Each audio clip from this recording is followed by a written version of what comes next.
भारत आणि पाकिस्तान अणुयुद्धाच्या उंबरठ्यावर होते। अमेरिकेचे राष्ट्राध्यक्ष डोनाल्ड ट्रम्प यांची प्रतिक्रिया। शस्त्रसंधीबाबत मानले दोन्ही देशांचे आभार। भारताच्या ऑपरेशन सिंदूरवर पाकिस्तानचा कबुलीनामा। नूर खान एअरबेस उद्ध्वस्त झाल्याचं पाक पंतप्रधान शहबाज शरीफकडून मान्य।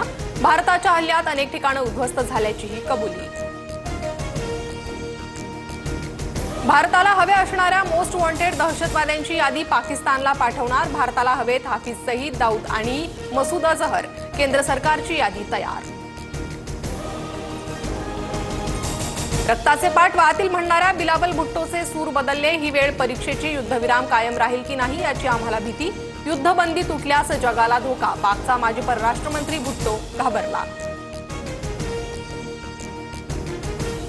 पाकिस्तानच्या जलकोंडीसाठी भारताची तालिबानसोबत हात मिळवणी। पाकच्या खैबर पख्तूनख्वा प्रांतात जाणारं पाणी अफगाणिस्तान अडवणार। भारताकडून 236 मिलियनची मदत।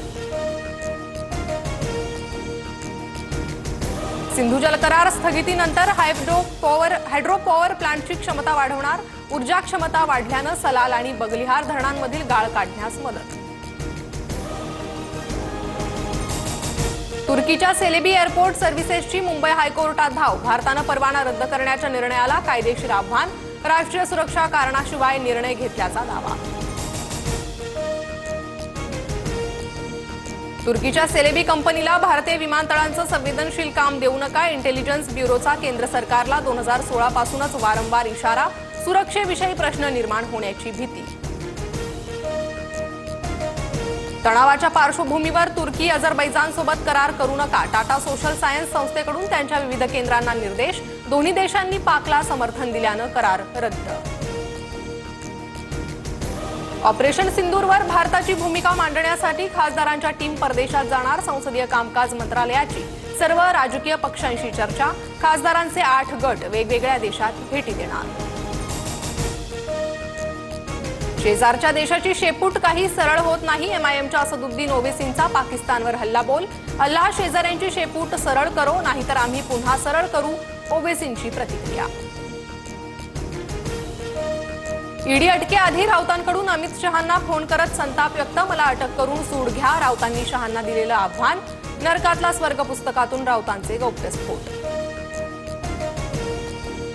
ईडीने अटक करण्याच्या एका दिवसाआधी शिंदेंनी फोन केला होता। अमित शहांशी बोलू का असं शिंदेंनी मला विचारलं होतं। संजय राऊतांचा दावा। मी समर्थ आहे। राऊतांनी उत्तर दिल्याचा देखील राऊतांचा दावा।